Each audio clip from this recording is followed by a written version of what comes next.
بسم اللہ الرحمن الرحیم رب اشرح لی صدری ویسر لی امری واحلل عقدۃ من لسانی یفقہوا قولی ان الحمد للہ نحمده ونستعینه ونستغفره نحمده عز وجل ونشکره على فضله المدرار ونعمه الغزار ونصلي ونسلم على سيدنا ومولانا خاتم انبیائه واشرف رسله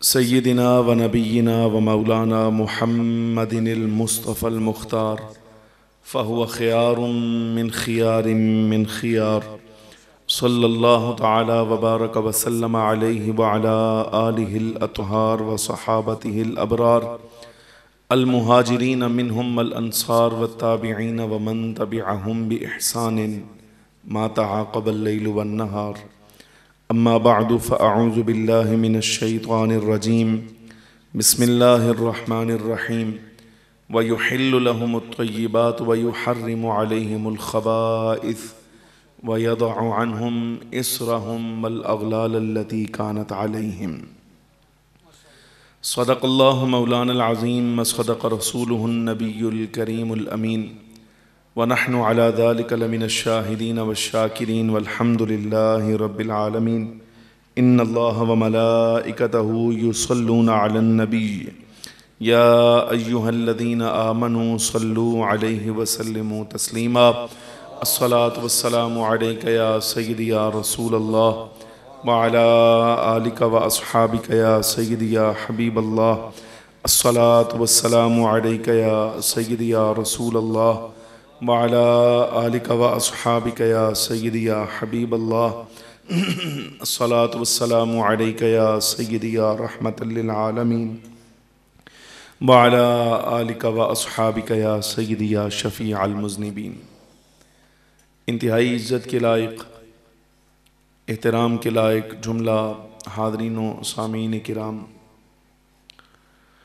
قرآن عزیز فرقان مجید کی ایک آیہ مبارکہ سورہ الاعراف سے اس کا کچھ حصہ آپ کے سامنے تلاوت کیا ہے۔ دعا فرمائیے اللہ تبارک و تعالی حق بیان کرنے کی توفیق عطا فرمائے۔ جو گزارشات معروضات پیش کرنا چاہتا ہوں مالک و مولا ہمیں اس کے مطابق عقیدہ رکھنے کی اور عمل کرنے کی بھی توفیق عطا فرمائے۔ آج کی یہ نشست حضور پرنور شافع یوم النشور صلی اللہ علیہ وبارک وسلم کے میلاد شریف کے سلسلہ میں انعقاد پذیر ہے۔ محترم المقام عزت مآب فاضل جلیل حضرت علامہ مولانا محمد ساجد صادق نقشبندی صاحب دامت ظلہ العالی نے مجھے حکم فرمایا میں آپ کی خدمت میں حاضر ہوں۔ کثیر تعداد میں علماء کرام اور ائمہ جو اس علاقہ کے ذمہ داران ہیں، مجھے قبلہ نے بتایا یہاں جلوہ افروز ہیں، تشریف فرما ہیں،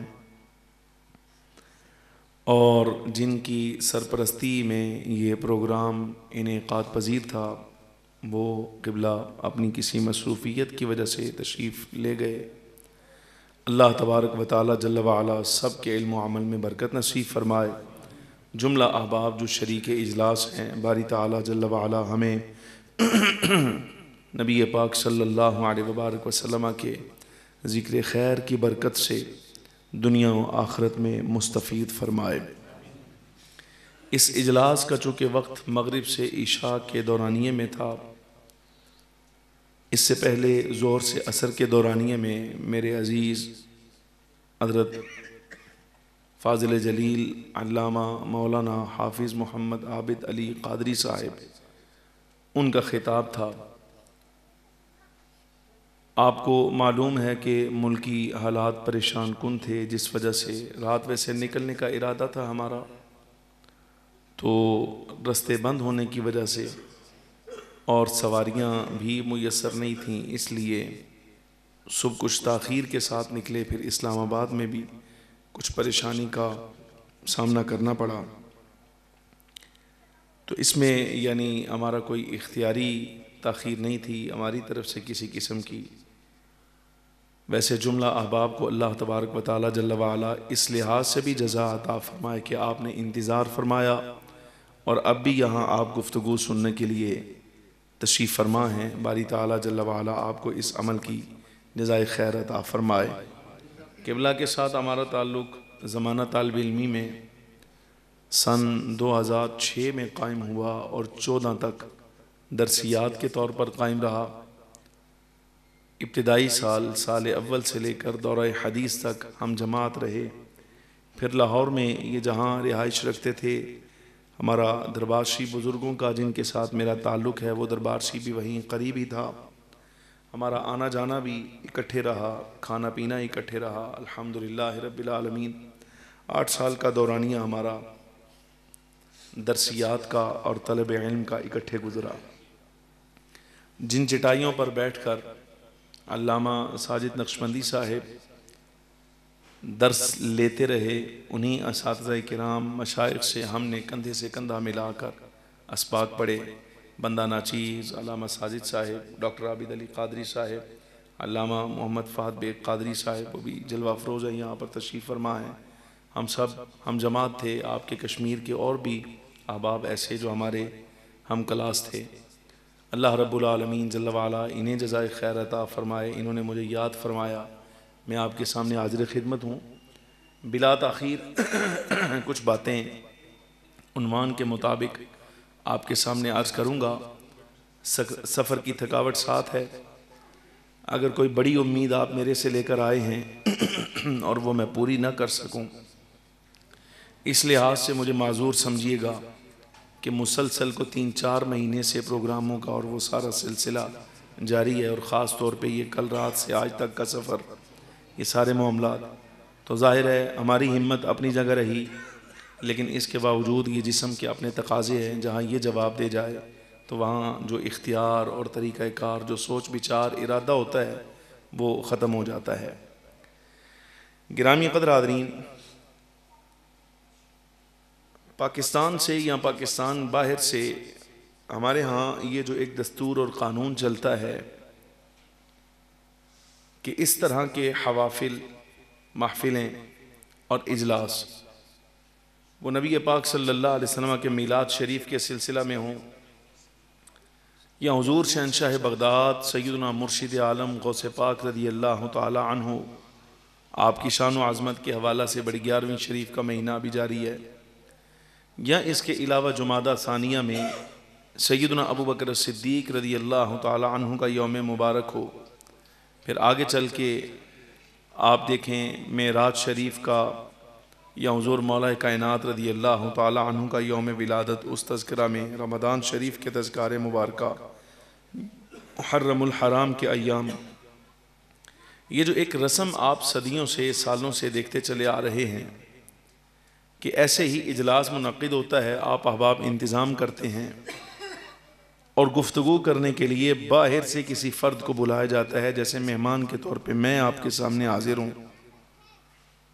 تو اس کا مقصد یہ ہرگز نہیں ہوتا کہ ہم دور دراز سے کسی شخص کو بلا کر یہ دیکھتے ہیں کہ یہ کتنا اونچا بولے گا, کتنا اعلیٰ بولے گا, کتنی دیر بولے گا, اور الفاظ اس کے کیسے ہوں گے, مضامین اس کے کیسے ہوں گے. یہ ساری چیزیں انداز دیکھنا یہ مقصود نہیں ہوتا, بلکہ حقیقی مقصد یہ ہوتا ہے کہ بھئی تمہیں تمہارے ماں باپ نے پڑھنے کے لیے بھیجا, 7, 8, 10 سال کا دورانیہ تم نے درسیات میں گزارا, کوئی تجوید میں گزارا, کوئی حفظ قرآن میں گزارا, پھر اس کے بعد اب تدریس میں گزر رہا ہے.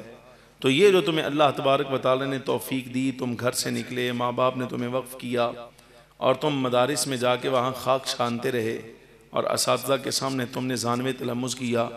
یہ 8, 10 سال, 15 سال, 20, 25 سال کا جتنا دورانیہ تم نے پڑھا ہے, آؤ ہمیں اس موضوع پر کچھ سمجھنے کی ضرورت ہے. ہمارا چونکہ تعلق دنیاوی معاملات کے ساتھ ہے, جیسے آپ احباب ہیں, ہر بندے کا اپنا ایک پیشہ اور اپنا ایک کام ہوگا, تو ظاہر ہے اس طرح آپ احباب میں سے سب نے جیسا کہ ہم نے اپنے گھر سے نکل کر علم پڑھا, علامہ ساجد صاحب نے پڑھا, ڈاکٹر صاحب نے پڑھا, یا دیگر علماء یہاں بیٹھے ہیں, انہوں نے اپنے گھروں سے نکل کر دور دراز مدارس کا رخ کیا اور وہاں جا کے اساتذہ سے قرآن اور سنت کو سمجھ کے پھر یہاں آ کے ڈیرا لگایا. تو یہ اصل جو مقصد ہوتا ہے یہاں بیٹھنے کا وہ یہ ہوتا ہے تاکہ وہ 18 20 سال 25 سال کے دورانیے میں تم نے مشائخ اور بزرگوں سے جو کچھ پڑھا ہے، آؤ اس موضوع پر ہم تم سے یہ سمجھنا چاہتے ہیں، بتاؤ قرآن اور سنت ہماری کیا رہنمائی کرتا ہے اس بارے میں. یہ ہمارے ہاں جو محافل ہوتی ہیں، جو اجلاس ہوتے ہیں، ان کا یہ مقصد ہوتا ہے. اب جب کہ مقصد یہ ٹھہرا، میں بھی لاہور سے سفر کر کے یہاں آپ کی خدمت میں حاضر ہوا، تو قطعاً میں کوئی یہاں پہاڑیاں دیکھنے کے لیے نہیں آیا، نہ یہاں کا موسم جو ہے وہ انجوائے کرنے کے لیے آیا ہوں، نہ یہاں کے حال احوال دیکھنے کے لیے آیا ہوں، یعنی میں نظارے کرنے کے لیے نہیں آیا. اور آپ بھی یہاں جو جمع ہوئے ہیں، آپ بھی یہاں اس لیے نہیں ہوئے کہ بھئی دیکھیں کہ لاہور سے آنے والا انسان اور مولوی کیسا ہوتا ہے، عالم کیسا ہوتا ہے. آپ اور میں ایک باقاعدہ مقصد کے تحت یہاں جمع ہوئے ہیں، اور اس مقصد کا مطلب یہ ہے بھئی جو عنوان ہم نے اپنے وہاں فلیکس میں یا عنوان لکھ دیا ہے اپنے بینر میں، تم نے اس کے مطابق ہمیں بتانا ہے کہ فخر عالم صلی اللہ علیہ وبارک وسلم کا دین ہمیں کیا کہتا ہے، اور مسلمان ہونے کے ناطے ہمارا اس عنوان پر انداز کیا ہونا چاہیے. بس وہی سمجھنا سمجھانا مقصود ہے. جو موضوع میرے ذمہ لگایا گیا وہ ہے تعمیر انسانیت، نبی پاک صلی اللہ علیہ وبارک وسلم کی سیرت مبارکہ کی روشنی میں، سیرت کی روشنی میں تعمیر انسانیت. بس اسی پر کچھ معاملات آپ کے سامنے عرض کروں گا. آپ احباب سے گزارش ہے، توجہ درکار ہے، تھوڑا جا زندہ ہو کے بہنا انشاءاللہ تعالی. پنجابی، اردو، عربی، فارسی جڑی جڑی زبان سان آندی ہے وچ نال رہے ہیں، 8 سال رہے ہیں، تے ماں کی تے کی ہے بھی ساری تھوڑی جی کشمیری بولی بھی آ گئی ہے. تو جہاں کہیں جو بھی ہوگا اس کو قبول فرمائیے گا، لیکن آپ کی توجہ درکار ہے اتنی کہ کم از کم ہاں نہ آپ کرتے رہیں بے بات آپ کو سمجھ آ رہی ہے کہ نہیں آ رہی. بس اتنا کہ زندہ آپ نے رہنا ہے. گرامی مرتبہ سامعین حضرات، سیدنا آدم علیہ السلام سے لے کر حضرت سیدنا عیسیٰ علیہ السلام تک کم و بیش کوئی 1.25 لاکھ کے قریب انبیاء کرام علیہ السلام اللہ تبارک و تعالی جل وعلا نے اس کائنات میں مبعوث فرمائے. 1.25 لاکھ کے قریب انبیاء کرام علیہ السلام باری تعالی جل وعلا نے مبعوث فرمائے. توجہ درکار ہے، میں کچھ بھی ہو جائے، یعنی اوپر سے نیچے، نیچے سے اوپر کچھ بھی جائے، آنکھ اور دماغ دونوں میری طرف رہنا چاہیے. وہ گرا میرے سر پہ ہے لیکن میری توجہ نہیں ہٹی. اس لیے شروع میں نے عرض کر دیا تھا کہ میں لاہور سے یہاں نظارے دیکھنے کے لیے نہیں آیا، آپ بھی گھروں سے اس لیے نہیں نکلے کہ دیکھیں بھائی اندر باہر کون آ رہا ہے کون جا رہا ہے. توجہ درکار ہے، زندہ رہنا. میں اتنے بیٹھا میں سارا کچھ دیکھ رہا جی تھوڑیاں نظراں کدھر جا رہی ہیں اور دماغ کدھر جا رہا ہے. بس توجہ درکار ہے، مسئلہ سمجھنا. سیدنا آدم علیہ السلام سے حضرت عیسیٰ علیہ السلام تک جتنے بھی انبیاء کرام علیہم السلام اللہ تبارک و تعالی جل وعلا نے اس کائنات میں مبعوث فرمائے. آپ دیکھیں جن انبیاء کرام علیہم السلام کے حال احوال ہمیں میسر ہیں، ملتے ہیں کتابوں میں، قصص الانبیاء میں یا سیرت اور تاریخ کی کتابوں میں جو کچھ ہمیں مواد ملتا ہے، وہاں خاص طور پہ ایک چیز اور بھی آپ کو نظر آئے گی، وہ یہ کہ نبوت کے لحاظ سے جو کمال نبی میں ہونا چاہیے وہ تو اللہ نے دیا ہے. رسالت کے لحاظ سے جو کمال رسول میں ہونا چاہیے وہ تو اللہ نے دیا ہے. لیکن اس کے ساتھ ساتھ باری تعالیٰ جل وعلا نے ایک مہربانی انبیاء کرام علیہم السلام جو سابقہ انبیاء ہیں ان پر یہ بھی فرمائی ہے کہ جہاں نبوت اور رسالت کے کمالات بہت زیادہ ہیں، جیسے اللہ نے چاہا جتنے چاہا عطا فرمائے ہیں، وہاں ایک خاص احسان یہ بھی ہے کہ سابقہ انبیاء کرام علیہ السلام کی عمریں بہت زیادہ ہو گئی ہیں. یعنی ظاہری عمر تو اپنی جگہ رہ گئی. آپ اگر تاریخ کھنگالیں تو آپ کو پتہ چلے گا کہ کتنے انبیاء کرام علیہ السلام ایسے ہیں بھائی سینکڑوں سال اپنی عمر اپنی جگہ رہی، بلکہ باری تعالیٰ جل وعلا نے انہیں جو تبلیغی عمر عطا فرمائی ہے وہ تبلیغی عمر بھی ان کی سینکڑوں سالوں پر مشتمل ہے. تبلیغی عمر سمجھتے ہیں آپ؟ ساڑھے علی نہیں. آج پہلی باری آئے ہیں، آج تو معافی دے رہے ہیں. تھوڑے والے بہت قافلے جڑے نا ادھر ساڑھے والے ٹردے نے 3 دن واسطے، 7 دن واسطے، سال واسطے، 6 مہینے واسطے. آج معافی، اگلی دفعہ آئے ذرا تو بھی ساڑھے بارے پتہ چل جائے گا اور تو بھی ساڑھے بارے پتہ چل جائے گا. یہ سارے معاملات ہمیں بھی آپ کے بارے میں کچھ نہ کچھ شناسائی ہو جائے گی. باقی پھر عقیدے کی باتیں تفصیلی چلتی رہیں گی انشاءاللہ تعالیٰ. کشمیر کے سفر جاری رہیں گے. لیکن بہرحال مسئلہ سمجھیے گا، یہ ایک ہے ظاہری عمر. یعنی ولادت سے لے کر وصال تک کی عمر جو ہے یہ ہے نبی کی ظاہری عمر مبارک. لیکن درمیان میں اسی عمر میں ایک حصہ ایسا ہے جہاں اللہ تبارک و تعالیٰ جل وعلا کی جناب سے حکم آ گیا کہ اے پیارے نبی اب آپ نبوت کا یا رسالت کا اعلان فرمائیے.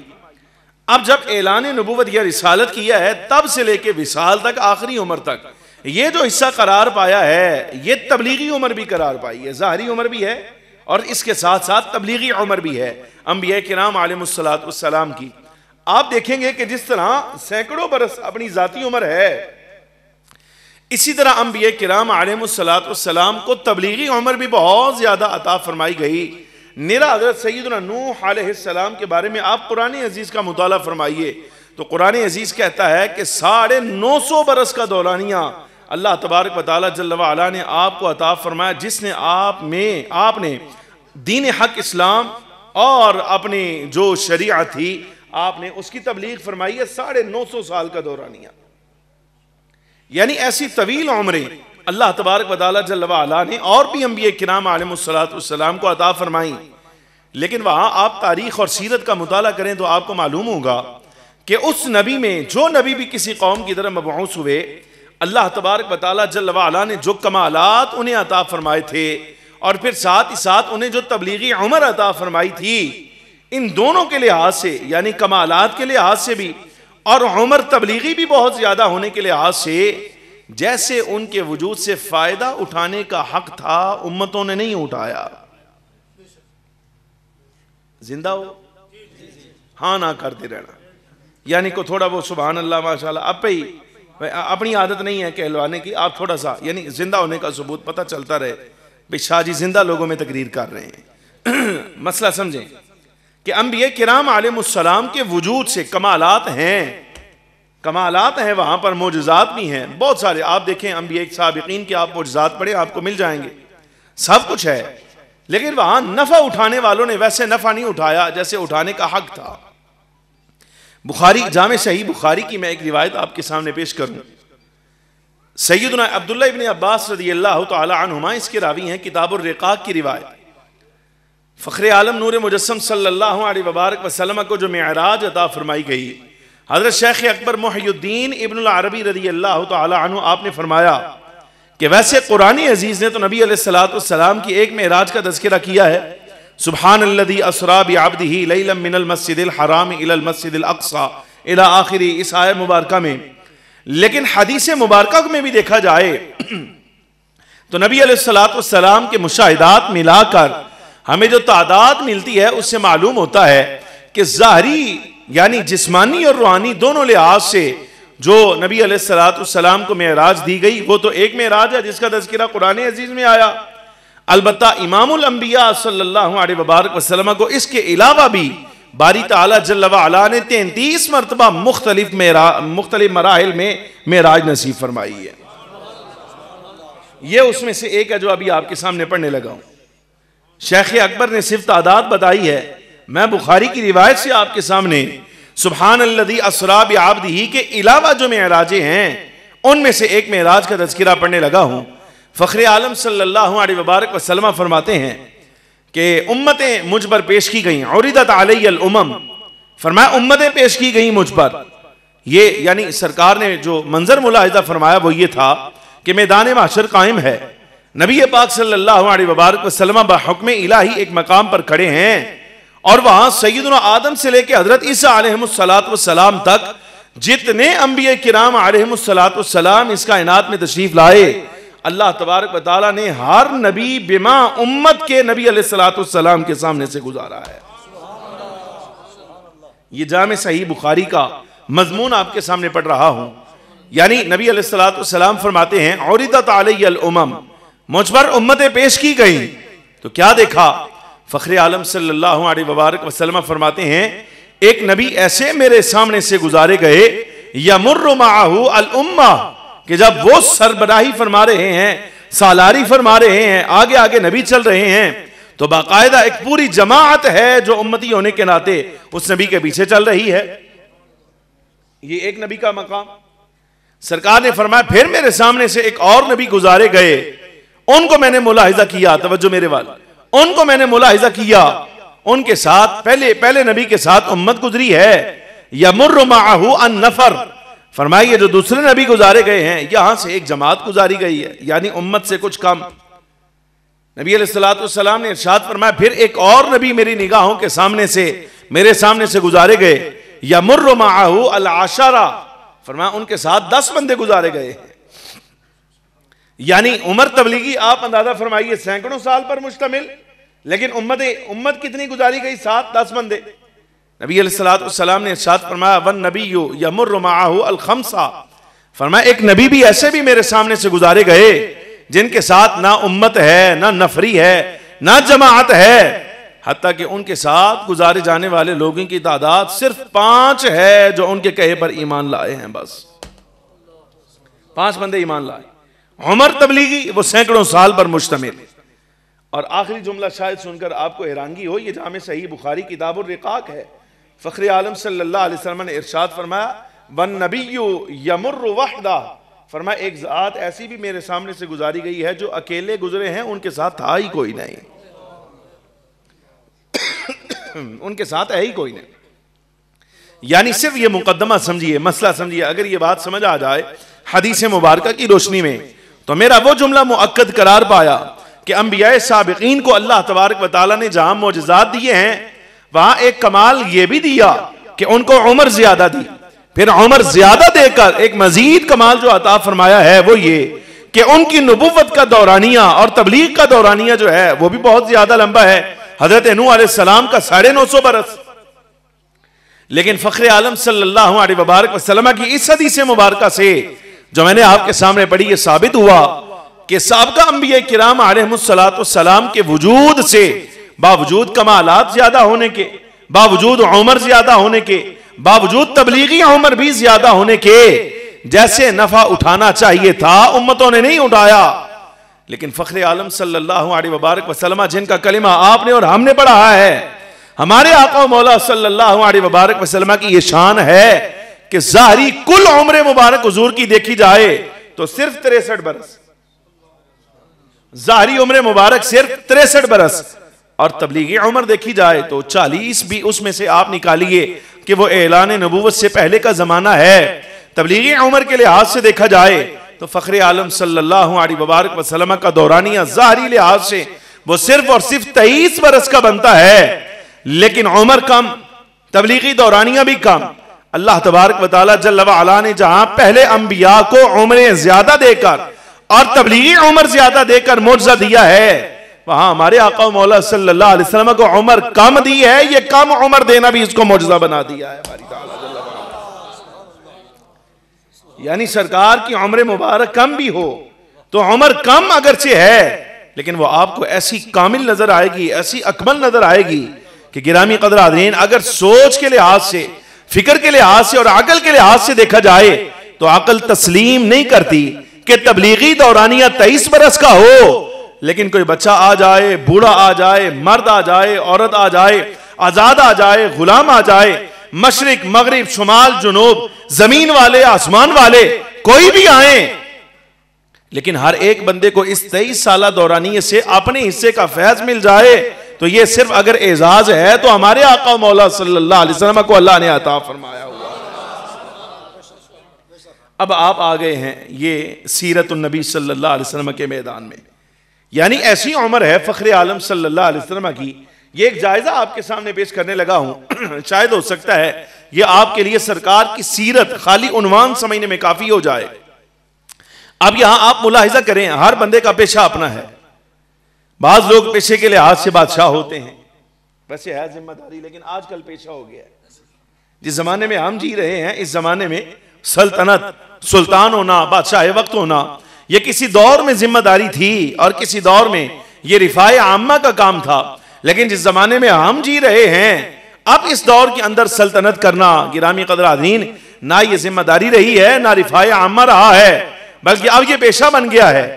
لیکن بالفرض سلاطین عالم اگر دیکھے جائیں، خالی نیرا کشمیر اور پاکستان کا معاملہ نہیں بلکہ پوری دنیا کے تمام عالم اسلام کے بادشاہوں کو دیکھا جائے، اب بادشاہ جس وقت نبی علیہ السلام کی سیرت کھولے گا تو ظاہر ہے اس کا پہلا مقصد یہی ہوگا کہ مجھے سلطنت کے حوالے سے مجھے نبی علیہ الصلوۃ والسلام کی سیرت سے کچھ نمونے مل جائیں جہاں میں عمل کروں، میری رعایا کا کام ہو جائے، ان کے لیے آسانی ہو جائے۔ جب سلاطین جو ہیں، بادشاہ جو ہیں اور حکمران وقت صاحبان اقتدار نبی علیہ الصلوۃ والسلام کی سیرت اگر کھولتے ہیں، پڑھنا چاہتے ہیں، تو ان کا مقصد یہ ہے کہ ہمیں جنگی اصول سمجھ آ جائیں، یہاں ہمیں رفاع عامہ کے معاملات سمجھ آئیں، نظام کیسے چلانا ہے، ریاست کیسے چلانی ہے، ہمیں یہ سمجھ آ جائے۔ تو سلاطین عالم یہ کہنے پر مجبور ہے دورانیہ 23 سالہ ہے، اس دورانیے میں سے بھی 13 سالہ آپ نبی علیہ الصلوۃ والسلام کے گزاریے۔ جو 13 سال مکہ مکرمہ میں مشقت اور اذیت کے گزرے ہیں ان کو آپ مستثنا کیجئے۔ پیچھے 10 سال رہ گئے، 10 سال میں بھی نبی علیہ الصلوۃ والسلام نے آتے ہی مدینہ منورہ میں جو نظام قائم فرمایا ہے، اگر کوئی بادشاہ اس نظام کو پڑھنا چاہے تو بادشاہ یہ کیا اٹھے گا، یہ کیسی سلطنت ہے، یہ کیسی ریاست ہے، اور یہاں صاحب اقتدار ذات والا صفات کیسی با کمال ہے کہ یہاں ہمیں سلطنت بھی نظر آ رہی ہے، یہاں ہمیں شاہی بھی نظر آ رہی ہے، یہاں ہمیں جنگی عالم بھی نظر آ رہے ہیں، یہاں ہمیں فوج بھی نظر آ رہی ہے، یہاں کلیکٹر بھی نظر آ رہے ہیں، یہاں منصف بھی نظر آ رہا ہے، عدالت بھی نظر آ رہی ہے، فیصلے بھی نظر آ رہے ہیں۔ الغرض ریاست کے جتنے ستون ہیں وہ سارے کے سارے اگر کوئی تلاش کرنا چاہے تو نبی پاک صلی اللہ علیہ وبارک وسلم کی ذات والا صفات کی خالی سیرت اگر پڑھ لی جائے تو سیرت سے، سلطنت سے متعلق کوئی کام ایسا ہے ہی نہیں جو نبی علیہ الصلوۃ والسلام کی سیرت سے نہ ملے، بلکہ کمال اللہ نے رکھا ہے کہ سلطنت اگر کوئی انسان کا بچہ بن کے چلانا چاہتا ہے، سرکار کی سیرت پڑھتا چلا جائے، جس پہلو پر بھی عمل کرے گا اللہ تبارک و تعالیٰ وہاں برکتوں کے احوال جو ہیں وہ ظاہر فرما دے گا۔ نعرہ تکبیر، اللہ نعرہ رسالت، نعرہ تحقیق، نعرہ حیدری، تاجدار ختم نبوت، عالم ہے، شان مصطفیٰ، مرحبا، علماء ہیں، یہ آپ کے سامنے بیٹھے ہیں۔ اب عالم کا مزاج اپنا ہے، شاہی مزاج اپنا ہوتا ہے، عالم کا مزاج اپنا ہوتا ہے، یہ علماء بیٹھے ہیں۔ اب مثال کے طور میں نبی علیہ الصلوۃ والسلام کی سیرت پڑھنے والا کوئی عالم ہے، وہ کیا تلاش کرے گا؟ وہ تلاش کرے گا کہیں درس ہے، مدرسہ ہے، عالم ہے، تلاش کرے گا کہ یہاں فتویٰ ہے، قضاء ہے، یعنی کوئی ایسا پہلو جو علم سے متعلق ہے مجھے مل جائے۔ تو نبی پاک صلی اللہ علیہ وبارک وسلم کی یہی مختصر 23 سالہ دورانیہ سرکار کی سیرت کا جب عالم کھولے گا تو اس کو پتہ چلے گا بھئی یہاں مدرسہ بھی مل گیا ہے، یہاں درس بھی مل گیا ہے، یہاں واعظ بھی مل گیا ہے، یہاں افتاء بھی مل گیا ہے، یہاں قضاء بھی مل گئی ہے، یعنی علم سے متعلق کوئی گوشہ ایسا ہے ہی نہیں جو نبی پاک صلی اللہ علیہ وبارک وسلم کی سیرت سے نہ ملا ہو ہمیں، بلکہ سارا کچھ ہم نے لیا ہی سرکار کی ذات سے ہے، بھئی اور کہاں سے لیا ہم نے؟ یہ عالم کے پڑھنے کا انداز ہے۔ اچھا بالفرض صوفی بندہ بیٹھ جائے، صوفی کیا چاہے گا؟ وہ کہے گا خانقاہ مل جائے، وظیفے مل جائیں، اوراد مل جائیں، گریہ و بقا مل جائے، زہد اور غنا مل جائے، یہ ساری چیزیں ملیں۔ تو اگر صوفی سے پوچھا جائے بتاؤ بھائی حضرت صاحب کیا آپ کو آپ کا مقصود مل گیا؟ وہ کہے گا مجھے صبح کی صورت میں سرکار دو عالم صلی اللہ علیہ وسلم کی مسجد کا وہ چبوترا جس پر فقراء آرام کرتے ہیں، دن رات گزارتے ہیں، مجھے وہاں اس صورت میں خانقاہ بھی نظر آئی ہے۔ سرکار جب ان کی تربیت کریں تو وہاں حضور علیہ الصلوۃ والسلام کے مجھے وہاں درس بھی نظر آئے ہیں، مجھے سرکار کے وظائف بھی ملے ہیں، حضور کے اوراد بھی ملے ہیں، نبی علیہ الصلوۃ والسلام کا فقر بھی ملا ہے، سرکار کا غنا بھی ملا ہے، بے نیازی بھی ملی ہے۔ یعنی سلاطین ہو، علماء ہو، یہاں جناب والا یہ صوفیاء جو بندہ اپنی طبیعت کے مطابق سرکار کی سیرت سے جو چاہتا ہے، اللہ تبارک و تعالیٰ نے اس مختصر سیرت میں یہ کمال رکھا ہے کہ ہر بندے کو اپنی جو مطلوبہ شے ہے وہ ساری کی ساری واضح مل رہی ہے، کسی قسم کا کوئی نقص ہے ہی نہیں یہاں اس سیرہ پاک میں۔ اب یہی وجہ ہے کہ آپ تھوڑا سا اگر حاضر رہیں، یہ ساری چیز اس وقت آپ سمجھ گئے، مقدمہ سمجھ گئے، اب شاید ہو سکتا ہے آپ کو یہ آیہ مبارکہ سمجھنے میں آسانی رہے۔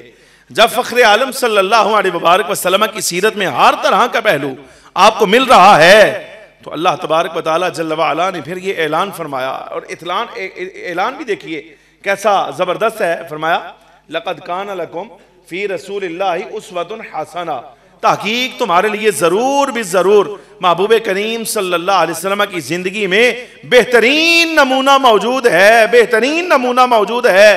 علامہ علوسی بغدادی رحمت اللہ تعالیٰ علیہ اس آیت کے تحت لکھا آپ فرماتے ہیں آیت کا معنی یہ ہے کہ جو بندہ جس حال میں بھی دینی رہنمائی چاہتا ہے وہ نماز میں کھڑے ہو کر رب العالمین جل وعلا کی بارگاہ سے جس صراط مستقیم کی طلب کر رہا ہے کہ میرے مالک مجھے صراط مستقیم پر چلا دے، وہ صراط مستقیم پر اگر چلنا چاہتا ہے تو باری تعالیٰ جل وعلا نے یہاں اعلان کر دیا ہے کہ اگر دیکھنا چاہے صراط مستقیم کیا ہے تو ظاہر ہے بادشاہ اپنی نظر کے مطابق صراط مستقیم دیکھے گا، عالم اپنی نظر کے مطابق صراط مستقیم دیکھے گا، صوفی اپنی طبیعت کے مطابق صراط مستقیم تلاش کرے گا، لیکن سیدھی راہ وہ جو بندے کو چلتے ہوئے رب کے ساتھ ملا دے۔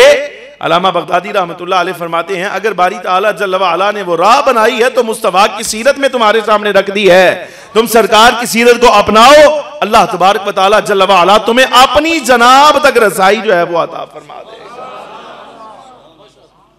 شاید ہو سکتا ہے آپ کو اس ارشاد کا مطلب سمجھ نہیں آیا، میں ویسے سمجھاتا ہوں۔ علامہ شاہد صاحب موجود ہیں، تصدیق کریں گے، دیگر علماء مشائخ موجود ہیں، تصدیق کریں گے، وہ بتائیں گے۔ نبی پاک صلی اللہ علیہ وبارک وسلم نے جب حضرات صحابہ کرام علیہم رضوان کو کسی لشکر میں بھیجا، مہم پر بھیجا، عام ازیں وہ اصحاب کی علمی مہم ہے یا جنگی مہم، سرکار کی عادت مبارکہ یہ ہے، نبی علیہ السلام نے ہر لشکر میں ایک بندہ سالار بنایا، امیر مقرر فرمایا، اور امیر کے بارے میں نبی پاک صلی اللہ علیہ وبارک وسلم کا حکم یہی تھا، یہ بنایا اس لیے ہے کہ سفر میں جہاں کہیں نماز کا وقت ہو جائے تم نے اس کی اقتداء میں نماز پڑھنی ہے، جو فیصلہ تمہارا کرنا ہوگا پڑاؤ کرنے کا، چلنے کا، کھانے کا، پینے کا، وہ سارا کا سارا یہ امیر کرے گا۔ لیکن جملہ سمجھنا، نبی پاک صلی اللہ علیہ وبارک وسلم نے ہر امیر کے بارے میں یہی فرمایا بھائی اقتداء کرنی ہے، لیکن ساتھ ایک شرط لگائی، فرمایا شرط یہ ہے کہ معصیت والا کام نہیں ہونا چاہیے، فی المعصیہ، معصیت کے کام میں یعنی گناہ کے کام میں کسی بندے کی اقتداء نہیں کی جائے گی، یہ اصول نبی علیہ السلام نے دے کر بھیجا ہے۔ مطلب یہ ہوا کہ عالم ہو اس زمانے کا، بادشاہ ہو یا جناب والا کوئی اور کسی پیشے سے بھی تعلق رکھنے والا کوئی فرد بھی جس کی اطاعت کی جانی ہے، شرط یہ ہے کہ وہ کسی گناہ کے کام کا حکم نہ دے، اگر شریعت کے مطابق کسی کام کا حکم دیتا ہے تو ایسی صورت میں اس کی اقتداء کی جائے گی، اس کا حکم مانا جائے گا۔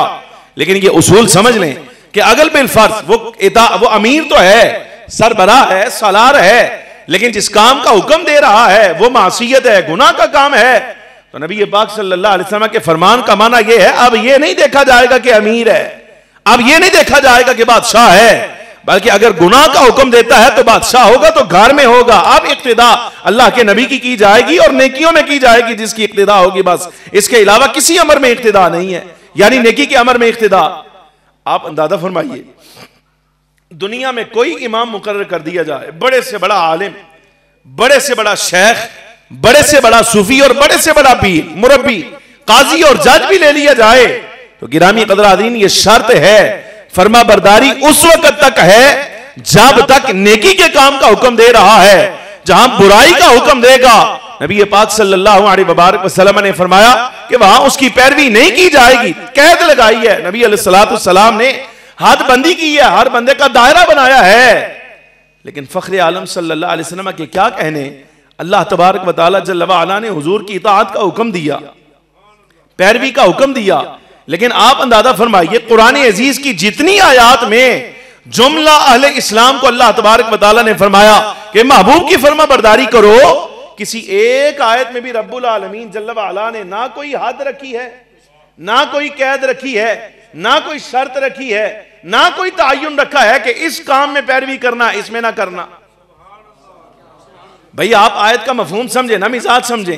لَقَدْ كَانَ لَكُمْ فِي رَسُولِ اللَّهِ أُسْوَةٌ حَسَنَةٌ، رسول اللہ کی ذات میں تمہارے لیے اللہ نے بہترین نمونہ رکھ دیا ہے۔ مالک کوئی شرط قید نہیں ہے یہاں پر، جیسے حضور نے فرمایا ہے بھئی نیکی میں کرنا، گناہ میں نہ کرنا، تو یہ آپ یاد رکھیے گا آیت بول کر بتائے گی یہی معنی کہ نہ مصطفیٰ کریم صلی اللہ علیہ وبارک وسلم کی اطاعت کرنے میں اللہ نے نہ کوئی شرط رکھی ہے، نہ کوئی قید رکھی ہے، نہ کوئی تعین رکھا ہے، اس لیے کہ سرکار کی جملہ سیرت ایسی کامل ہے کہ یہاں شبہ ہی نہیں ہے کہ یہاں کوئی غلط کام کا حکم آ جائے، شبہ بھی نہیں یہاں پر، یعنی اندازن بھی شبہ ذرہ برابر بھی اگر کوئی بندہ یہ سوچ بھی کر لے آئے کہ شاید نبی پاک صلی اللہ علیہ وبارک وسلم کے کسی امر کا حال وہ ہو جائے جو عام کسی بڑے بندے کا ہو جاتا ہے، نہ اگر ایسا ہوتا تو رب العالمین جل وعلا سرکار کے اسوہ کو بھی قیود کے ساتھ اور حدود کے ساتھ بیان کرتا، لیکن جب ہر قید سے باہر لا کر نبی علیہ السلام کی سیرت مبارکہ کو اللہ نے کامل قرار دیا ہے، تو اس کا مطلب یہ ہوا کہ اب سیرت کا کوئی گوشہ ایسا ہے ہی نہیں جہاں کوئی بندہ یہ تصور کرے کہ یہاں یہ نقص موجود ہے۔ اس لحاظ سے آپ عام لفظوں میں اگر تعین کرنا چاہیں اس بندے کا بھی آپ اگر فیصلہ کرنا چاہیں جس نے کہا کہ حضور کو لکھنا نہیں آتا تھا، حضور ان پڑھ تھے، حضور ان پڑھ تھے، تو گرامی قدر حاضرین آسانی سے آپ تعین کیجئے، اگر نبی پاک صلی اللہ علیہ وبارک وسلم کا نہ لکھنا عیب ہوتا، حضور کا نہ لکھنا عیب ہوتا، تو اللہ تبارک و تعالی جل وعلا اس عیب کے ہوتے ہوئے کیسے ممکن تھا کہ نبی علیہ السلام کے بارے میں یہ فرمائے بے ہر امر میں تم نے حضور کے پیچھے چلنا ہے، کبھی اپنی تم نے کرنی ہی نہیں، اپنی مرضی تم نے۔ گزاری سمجھ آئی کہ نہیں آئی؟ سرکار کا نہ لکھنا یہ کتنی حکمتوں کے ساتھ ہے، اس کا تو اندازہ ہی کوئی نہیں کر سکتا، یہ شان ہے، یہ نبی علیہ السلام کی عظمت ہے، جسے مولوی صاحب نے کہا یہ نقش ہے حضور کو لکھنا نہیں آتا تھا، لکھنا نہیں آتا تھا، معاذ اللہ ثم معاذ اللہ۔ میرا موضوع نہیں وگرنہ اس پر بات چلاتا تو میں کچھ تحقیق آپ کے سامنے اس پر بھی پیش کرتا۔ اب آپ اصل یہ صرف تھا مقدمہ، یہ تمہید تھی ابھی جو میں نے آپ کے سامنے باندھی ہے سرکار کی سیرت مبارکہ کے بارے میں کچھ واقعات آپ کے سامنے عرض کرتا ہوں تاکہ یہ ہمارے لیے نمونہ ہو جائے۔ گرامی قدر حاضرین، فخر عالم نور مجسم صلی اللہ علیہ وبارک وسلم کے بارے میں سب سے پہلا اسوہ سرکار کا اس وقت معاشرتی لحاظ سے جو آپ کے سامنے میں عرض کرنا چاہتا ہوں وہ یہ ہے کہ آپ یہ دیکھیے کہ اس دنیا میں آ کر زندگی میں ہمیں سن شعور کے بعد جو زندگی ہم نے گزاری ہے، یہاں شریک برادری، یہاں مخالف پارٹی، یہاں یہ یہاں وہ فلاں فلاں فلاں خاندانی معاملات، ہمیں بڑا کچھ سامنا کرنا پڑا، لیکن حقیقت یہ ہے کہ جتنی کہ مخالفت حضور اکرم صلی اللہ علیہ وسلم نے اپنے مشن میں دیکھی ہے، اتنی مخالفت تو ہمیں ہماری زندگی میں کبھی پیش نہیں آئی نا۔ گزارش سمجھ آ رہی کہ نہیں آ رہی؟ یہ سیرت کا پہلا جو ہے وہ نقطہ آپ کے سامنے عرض کرنے لگا ہوں تعمیر انسانیت کے لحاظ سے، مطلب یہ جہاں اللہ تبارک و تعالیٰ نے یہ فرمایا نا لَقَدْ كَانَ لَكُمْ فِي رَسُولِ اللَّهِ أُسْوَةٌ حَسَنَةٌ، تمہارے لیے اللہ کے رسول کی ذات میں بہترین کامل نمونہ رکھ دیا گیا ہے، اس کا مطلب یہ ہے کہ اس کامل نمونے کو دیکھتے جاؤ، پڑھتے جاؤ، سنتے جاؤ، سمجھتے جاؤ اور بندے بنتے جاؤ۔ تعمیر انسانیت عنوان انہوں نے لکھا، جنہوں نے ہمارے میزبان ہیں انہوں نے لکھا نا تعمیر انسانیت، تو تعمیر انسانیت سے ان علماء اور مشائخ بزرگوں کا مطلب یہ ہے بھئی آؤ تمہیں سمجھائیں کہ بندہ کب بنتا ہے، سمجھ آ رہی کہ نہیں آ رہی؟ یعنی نبی علیہ السلام کی سیرت کی صورت میں اور سیرت کی روشنی میں بندہ کب بنے گا، آج آپ یہ سمجھنے کے لیے آئے ہیں اور میں بندہ ناچیز آپ کو سمجھانے کے لیے آیا ہوں، یہ ہے عنوان جس پر گفتگو آپ کے سامنے کرنی ہے۔ اب اس لحاظ سے جو پہلا نقص ہے ہمارے اندر اس کو دور کرنے کے لیے یہ مرحلہ آپ دیکھیے کہ ایسی مخالفت جو سرکار دو عالم نور مجسم صلی اللہ علیہ وبارک وسلم نے اپنی زندگی میں ظاہری حیات میں حضور نے برداشت کی ہے، ایسی ہمیں تو پیش نہیں آئی، لیکن فخر عالم صلی اللہ علیہ وسلم کا اسوہ کیا رہا؟ آپ دیکھیے انتقامی کارروائی کا اگر موقع مل جائے، مرحلہ آ جائے، اختیار آ جائے، بندے پر ظلم اس وقت تک ہوتا ہے جب تک ظاہر لحاظ سے بندہ کمزور ہوتا ہے، لیکن جس وقت ظاہر لحاظ سے بندہ سٹرونگ ہو جائے، قوی ہو جائے، وہ چاہے مالی اعتبار سے یا حمایتیوں کے اعتبار سے، تو ایسی صورت میں انتقام لینے کی قدرت آ جاتی ہے۔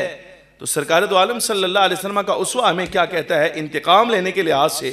بس یہ ملاحظہ فرمائیے، سن 9 ہجری نبی پاک صلی اللہ علیہ وبارک وسلم کی ظاہری حیات مبارکہ کا آخر سے پہلا جہاد، ویسے تو فخر عالم صلی اللہ علیہ وسلم نے کم و بیش آپ کی ظاہری حیات میں ایک قول کے مطابق تحقیق کے مطابق 27 غزوات ہوئے، تقریباً 27 کے قریب۔ امام بخاری رحمۃ اللہ تعالی علیہ نے کتاب المغازی جس وقت قائم کیا، وہ ساری بحث حافظ الدنیا امام ابن حجر عسقلانی رحمۃ اللہ علیہ نے وہاں کی ہے، جتنے اقوال بھی موجود ہیں، 10 کا قول ہے، 15 کا قول ہے، 27 کا ہے، 47 کا ہے، 40 کا ہے، جتنے اقوال بھی، لیکن جو تحقیق شدہ قول ہے نا وہ یہ ہے کہ 27 جنگیں نبی پاک صلی اللہ علیہ وبارک وسلم کی ظاہری حیات میں ہوئیں۔ بعض غزوات ایسے تھے جہاں سرکار نے خود شرکت فرمائی، اور کچھ غزوات میں نبی علیہ السلام نے اپنا نائب کسی صحابی کو مقرر کر کے وہاں روانہ فرمایا۔ یہ ٹوٹل 27 کے قریب بنتی ہیں۔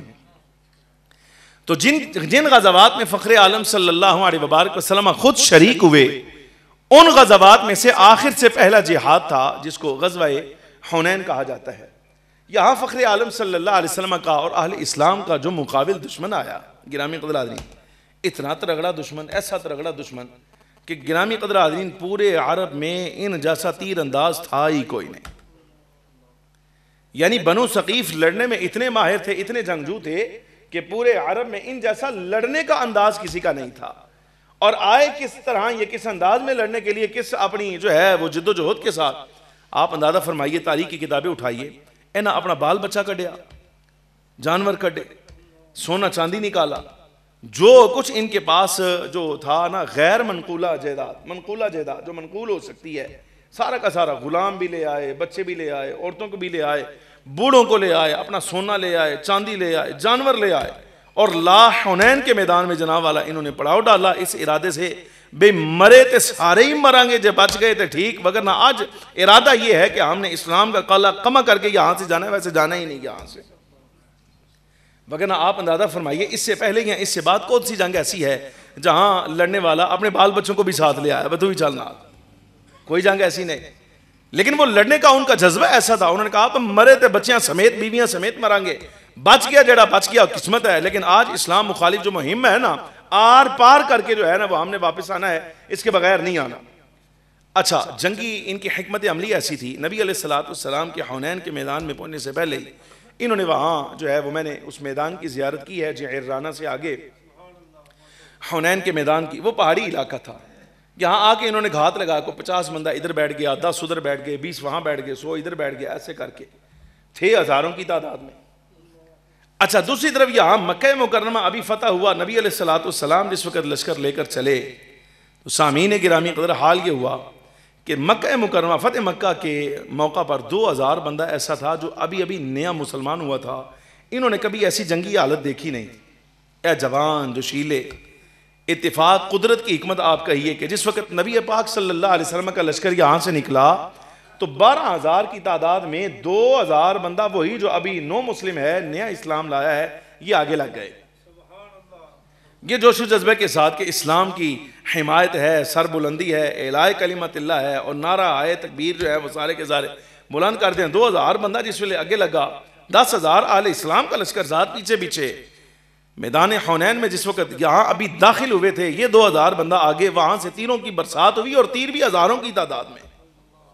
اچھا، ایک بات میں آپ کے سامنے عرض کروں، فخر عالم صلی اللہ علیہ وسلم نے جتنی جنگیں لڑی ہیں، یہ قدرت کا حسن اتفاق ہے کہ وہاں اہل اسلام کی تعداد کم ہوتی تھی، کفار کی تعداد زیادہ ہوتی تھی۔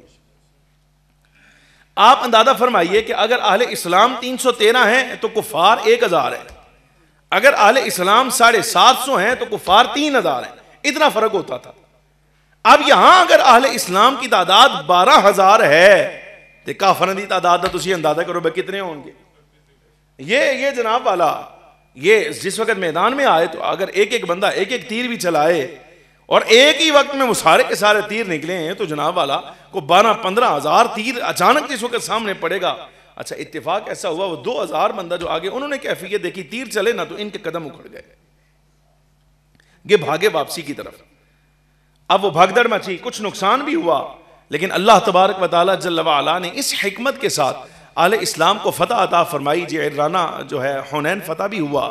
درمیان میں جس وقت تیروں کی بوچھاڑ ہوئی نا اور آزمائش کا وقت آیا، جملہ یہ ہے قابل غور، نبی پاک صلی اللہ علیہ وسلم کی بارگاہ عالی میں بعض اصحاب حاضر ہوئے، آج کے یا رسول اللہ صلی اللہ علیہ وسلم، ہمیں آج بنو ثقیف کی طرف سے بہت دشواری کا، سختی کا سامنا کرنا پڑا ہے، ان کے تیروں نے ہمیں جلا کے رکھ دیا ہے، حضور انہاں دے خلاف دعا فرماؤ، اللہ انہاں نیست و نابود فرمائے، غرق ہو جان، انہاں دا بیڑا غرق ہو جائے، حضور دعا فرماؤ۔ نبی پاک صلی اللہ علیہ وسلم نے دست دعا بلند فرمایا۔ یہ ہے اب تعمیر کردار، تعمیر شخصیت، اب بندہ بننے لگے ہیں۔ فخر عالم صلی اللہ علیہ وبارک وسلم نے دست دعا بلند فرمایا، اور اصحاب کا تقاضا یہ تھا حضور دعا فرماؤ اللہ ان کی نسلوں کو برباد کرے، لیکن امام الانبیاء صلی اللہ علیہ وسلم دست دعا بلند فرما کے حضور فرماتے ہیں اللہم اہدی ثقیفہ، اللہم اہدی ثقیفہ، اللہم اہدی ثقیفہ وأتی بہم، اے اللہ بنو ثقیف کو ہدایت عطا فرما اور انہیں ہدایت دے کر میری بارگاہ میں پیش کر دے، انہیں میرا غلام بنا دے۔ حمایت ساتھ ہے. ثم انزل اللہ سکینتہ علی رسولہ وعلی المؤمنین وانزل جنودا لم تروها. وہاں لشکر اترے ہیں، فرشتے آئے ہیں، حمایت آئی ہے، مدد آئی ہے، لیکن اس کے باوجود آپ دیکھیے اہل اسلام بھی ساتھ، حضرات صحابہ، فرشتوں کی تعداد بھی قرآن عزیز بتا رہا ہے ساتھ ہے. انتقام لینے کی پوری اس وقت جو ہے وہ قوت طاقت موجود ہے، لیکن اس کے باوجود فخر عالم صلی اللہ علیہ وسلم نے انتقامی کاروائی نہیں بلکہ فرمایا اللہم اہدی ثقیفہ، اے اللہ بنو ثقیف کو ہدایت عطا فرما اور ہدایت دے کر انہیں میرے قدموں میں لا کے ڈال دے میرے مالک. بَأْتِ بِهِمْ، انہیں میرے پاس لے آ. محبت کی بات آپ کو سناؤں، شاید ہو سکتا ہے اس سے عقیدہ بھی آپ کا بھلا ہو جائے.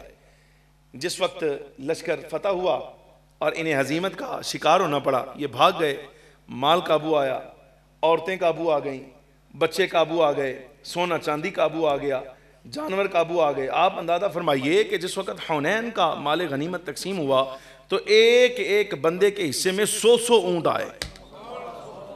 100 اونٹ جناب 24,000 اونٹ جڑا ہے وہ اس ویلے نپیا ہے مال غنیمت کے طور پہ. 24,000 اونٹ، بکریوں کی تعداد اس کے علاوہ کلوؤں کے حساب سے. گرامی قدر حاضرین، ایک ایک بندے کے حصے میں سونا آیا، چاندی آئی، کلوؤں کے حساب سے.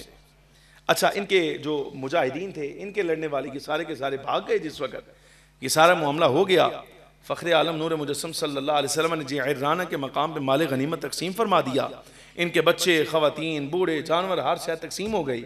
تو انہیں کسی نے مشورہ دیا، آپس میں سر جوڑا پہ کیا کرنا چاہیے. بال بچہ سارا کا سارا جو ہے وہ قیدی بن گیا ہے، کیا کرنا چاہیے. اب یہ تو اچھی بات نہیں ہے، یہ بھلی عادت نہیں کہ بیوی بچوں کو جو ہے وہ غلامی میں چھوڑ دیا جائے، تو خدا ہم آزاد پھرتے رہیں، یہاں سے بھاگ جائیں.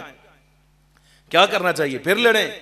تو بچوں کسی سیانے نے کیا، انہوں نے کہا نہیں، لڑنا نہیں. اب نبی علیہ السلام کی خدمت میں حاضر ہو جاؤ اور سرکار کی بارگاہ میں جا کر گزارش کرو، حضور ہم کلمہ پڑھنے کے لیے تیار ہیں اس شرط پر کہ آپ ہمارے بال بچوں کو آزاد فرمائیں. تو سرکار رحیم ہیں، حضور رعوف ہیں، مہربان ہیں، سرکار عنایت فرمائیں گے. کلمہ جس وقت تم پڑھ لو گے نا تو تمہارا سب کچھ واپس ہو جائے گا. جاؤ جا کر حضور سے معافی مانگ لو. اچھا، میں 2 روایتیں یہاں پر پڑھوں گا. ایک تو ہے پورا لشکر آیا حضور کی بارگاہ میں، کلمہ پڑھا. کلمہ جیسے ہی پڑھا، فخر عالم صلی اللہ علیہ وسلم کی بارگاہ میں کلمہ پڑھنے کے بعد انہوں نے گزارش کی، حضور ہمارے بال بچے آپ کے قبضہ میں ہیں، غلام بنا لیے گئے ہیں، کچھ رحم فرمائیں، کچھ شفقت فرمائیں. تو امام الانبیاء صلی اللہ علیہ وسلم نے ارشاد فرمایا میں نے تو تمہارا بڑا انتظار کیا ہے، تم آئے تاخیر کے ساتھ ہو. اب جب کہ مال غنیمت میں نے تقسیم کر دیا ہے تو ملکیت میں نے اصحاب مہاجرین و انصار کو دے دی ہے.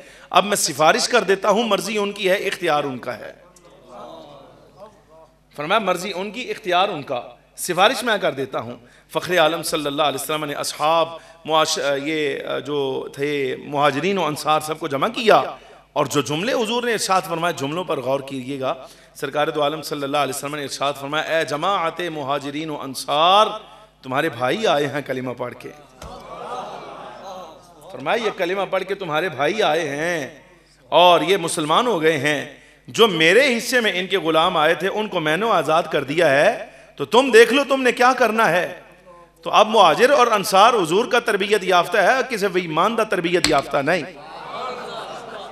اے جملہ بھی ساری زندگی تسی یاد رکھنا اس واسطے کہ موضوع آپ نے ذمہ لگایا ہے تو ٹھیک، وگرنہ اگر آزاد ہوندہ نا میں پھٹے تو آٹے تھے پورے اکھاڑ کے جانے سن، ایتھو لے کے پنڈی تک پورا سیک جڑا نا اللہ دے حکم دے نال چھاڑ کے جانا سی.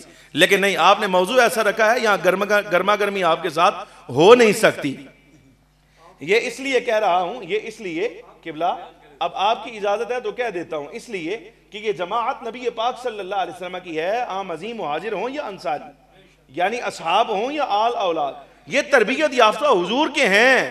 لیکن کیسی عجیب بات ہے کہ آپ کو اپنی تربیت پر ناز ہو جائے اور حضور کی تربیت کے بارے میں آپ کہیں کہ بندے ہی نہیں رہ گئے تھے.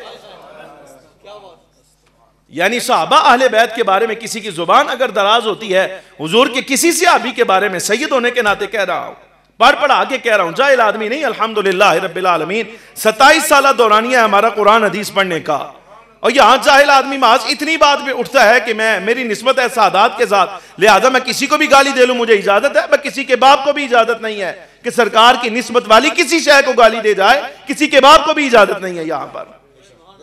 اس لیے کہ یہ یاد رکھنا یہ عقیدے کا مسئلہ ہے. پڑھا کے کہہ رہا ہوں، تم زوات کو گالیاں دے رہے ہو، یہ یاد رکھنا حضور کے قدموں کے ساتھ پتھر بھی لگ جائے تو جو گالی دے گا، تحقیر کرے گا، دائرہ اسلام سے خارج ہو جائے گا، کافر بے ایمان ہو جائے گا وہ بندہ. اور اصحاب کے بارے میں ایسی زبان، حضور کی آل اولاد کے بارے میں یا حضور کی ازواج کے بارے میں سوال ہی پیدا نہیں ہوتا، سوال ہی پیدا نہیں ہوتا۔ اس سے زیادہ سخت لفظ میں کہنا نہیں چاہتا، مگر نہ مسئلہ خراب ہو جائے گا، ہم نے تقریر کر کے چلے جانا ہے، بعد تو آڈے واسطے سائے صاحب واسطے مسئلہ بن جانا ہے کہ تو بلایا یہ بندہ، لیکن ظاہر ساڑھے نال گل نہیں نہ کرتے، ہمارے سے بات نہیں ہوتی، پھر جانے کے بعد ہوتا ہے جو کچھ بھی ہوتا ہے۔ تو یہ مسئلہ یاد فرمائیں، یہ حضور کے تربیت یافتہ ہیں۔ یار آپ جملے دیکھیں، مال ہاتھ آ جائے، سنگیو مال ہاتھ آیا ہوئے، سونا چاندی ہاتھ آیا ہوئے، جانور ہاتھ آئے ہون، پورے پورے انسان ہتھے آ جان، یعنی غلام بنا لیے جائیں، بچے غلام، عورتیں غلام، مرد غلام، تو آپ کو لگتا ہے کوئی بندہ کتنا ہی تربیت یافتہ ہو بھلا ایسا جملہ کہے گا جو حضور کے اصحاب نے کہا؟ جملہ سننا، یا رسول اللہ صلی اللہ علیہ وسلم، جب حضور نے فرمایا نا اے مہاجرین و انصار تمہارے بھائی آئے ہیں کلمہ پڑھ کے، میں نے اپنے حصے میں میری غلامی میں جتنے ان کے قبیلے کے لوگ تھے سارے آزاد کر دیے ہیں، تم دیکھ لو تم نے کیا کرنا ہے۔ تو مہاجرین و انصار ایک زبان سے ایک ہی جملہ کہا، عرض کیا حضور ہم مالک اب ہیں، مالک ہی آپ ہیں، حضور آپ مالک ہیں، ہم کہاں مالک، آپ نے دیے تو ہم نے رکھ لیے، اب جب کہ آپ نے آزاد کر دیے ہیں تو یہ ہمارا اختیار کہاں ہے کہ ہم ان کو غلام بنا کے رکھیں۔ ایک زبان سے سب نے ایک ہی جملہ کہا، حضور ہماری طرف سے ہر بندہ آزاد ہے، مرد آزاد ہیں، بچے آزاد ہیں، ان کی اولادیں آزاد ہیں، یا رسول اللہ ہماری طرف سے کسی قسم کی کوئی پابندی نہیں۔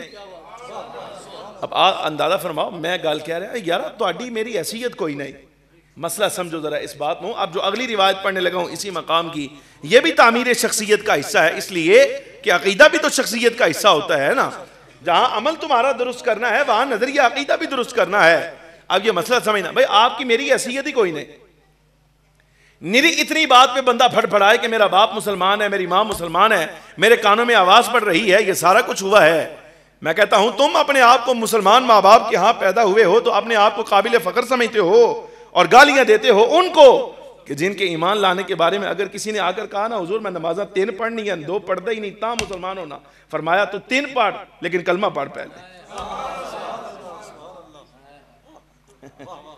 یار فرق سمجھو نا، تم اصحاب کو گالیاں دیتے ہو بے ایمان آدمی، کس منہ سے گالی دے رہے ہو؟ یعنی اس ذات کو تم گالی دیتے ہو، حضور کا صحابی ہو یا کوئی بھی نسبتی حضور کا۔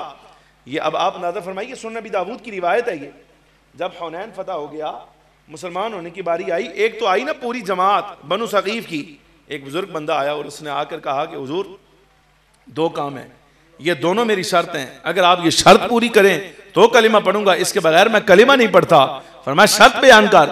عرض کہ حضور آپ نے فرمایا نمازیں 5 ہیں، فجر، ظہر، عصر، مغرب، عشاء۔ حضور فجر نہیں پڑھوں گا، عشاء نہیں پڑھوں گا، یہ جو درمیان والی 3 ہے نا یہ پڑھوں گا۔ فرمایا دوسری شرط بیان کر۔ کہا حضور زکوٰۃ نہیں دوں گا۔ فرمایا کلمہ پڑھ، تجھے اجازت ہے تو فجر نہ پڑھ، عشاء نہ پڑھ، 3 پڑھ، اور تجھے اجازت ہے کہ زکوٰۃ نہ دے لیکن کلمہ پڑھ۔ اچھا اس نے کلمہ پڑھا، مسلمان ہو گئے۔ نبی پاک صلی اللہ علیہ وبارک وسلم کی بارگاہ میں آ کر بعض اصحاب نے عرض کیا حضور ان کو اجازت ہے ہمیں کیوں نہیں؟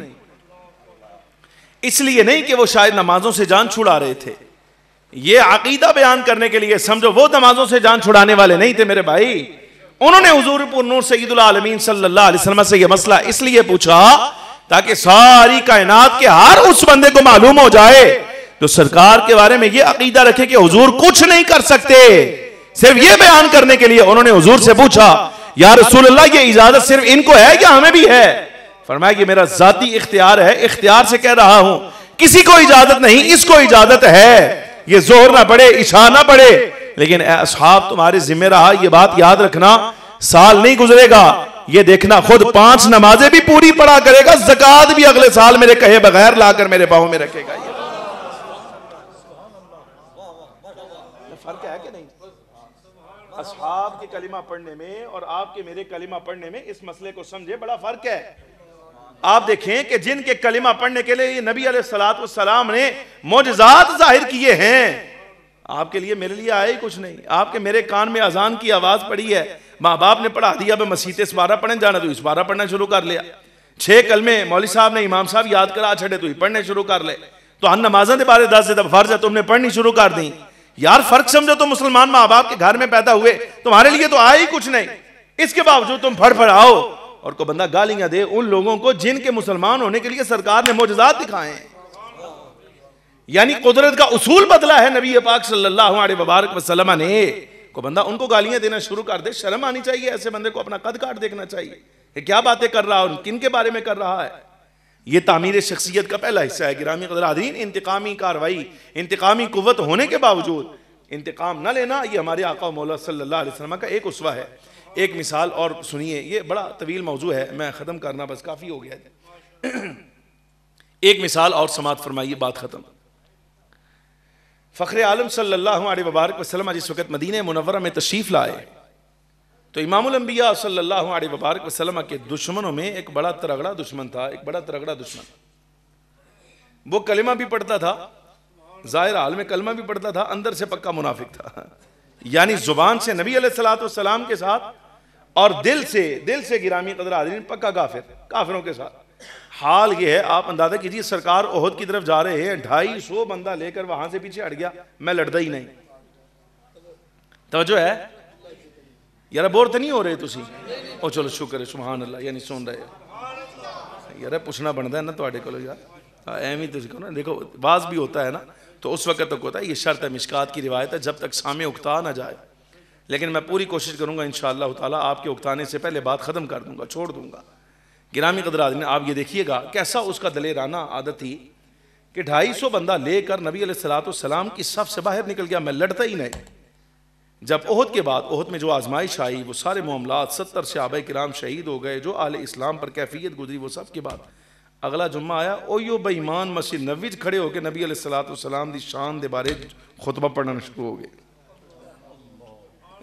سیرت نگار لکھتے ہیں اسی جمعے کے بعد, یعنی احد کے ساتھ پہلا جمعہ جو آیا ہے, سرکار منبر پہ آئے تو جتنے اصحاب وہاں مسجد نبوی میں موجود ہیں سرکار کے پیچھے جمعہ پڑھنے کے لیے, گرامی قدر حاضرین اندازہ کرو, یہ اکیلا کھڑا ہوا اور اصحاب کی طرف منہ کیا اور اشارہ حضور کی طرف کر کے کہتا ہے, لوگو یہ دیکھو, یہ اللہ کے رسول ہیں, یہ اللہ کے نبی ہیں, یہ اللہ تبارک و تعالیٰ کے خلیفہ ہیں, رب کے نائب ہیں, ان کو دیکھو, ان کی مانو, یہ ساری باتیں.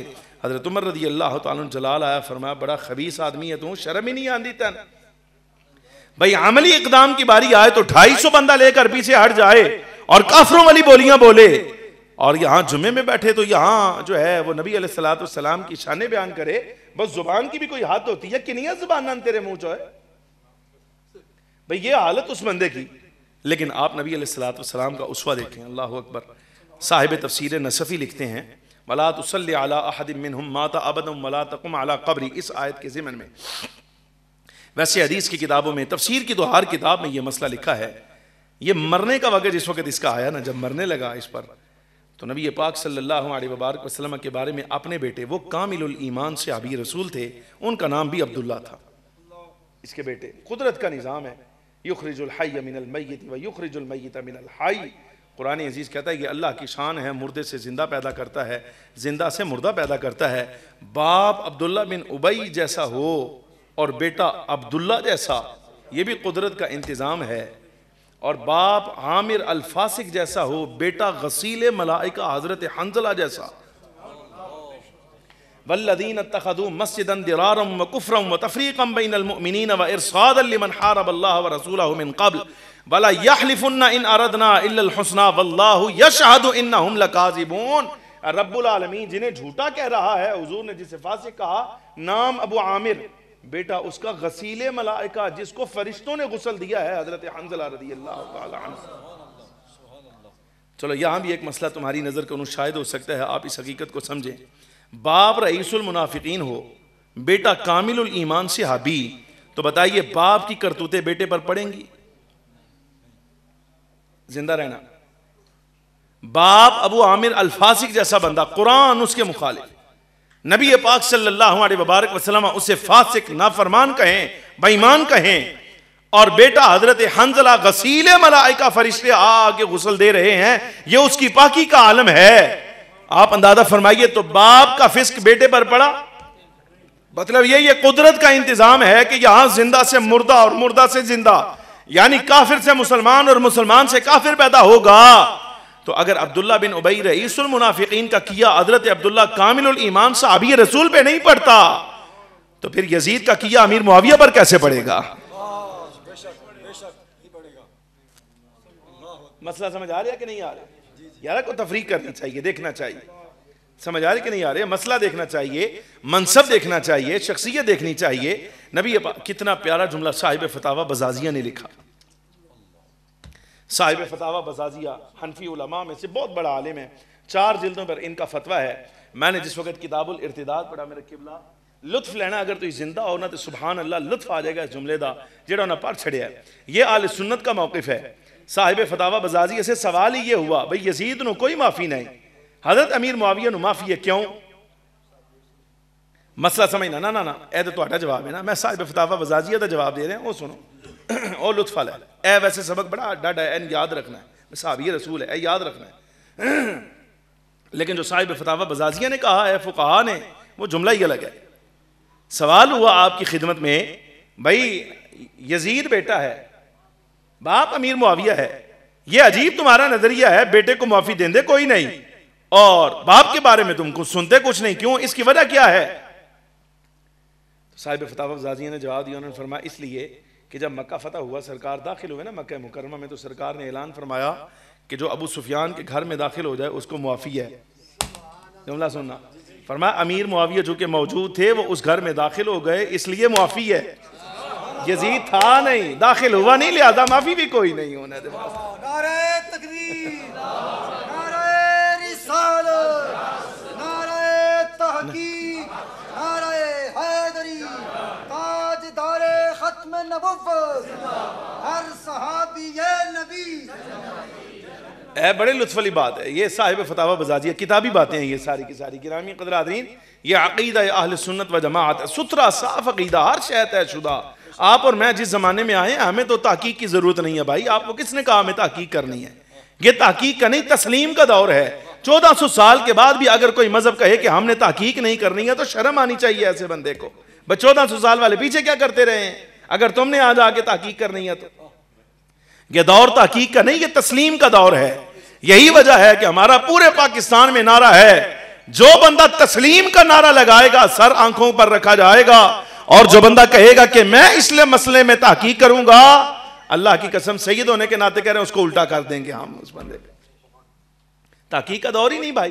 تمہیں کس نے کہا تحقیق کا دور؟ یہ ماننے کا دور ہے. تحقیق ہو چکی، 1400 سالہ بزرگ کر چکے ہیں. تحقیق دیکھنا چاہتے ہو؟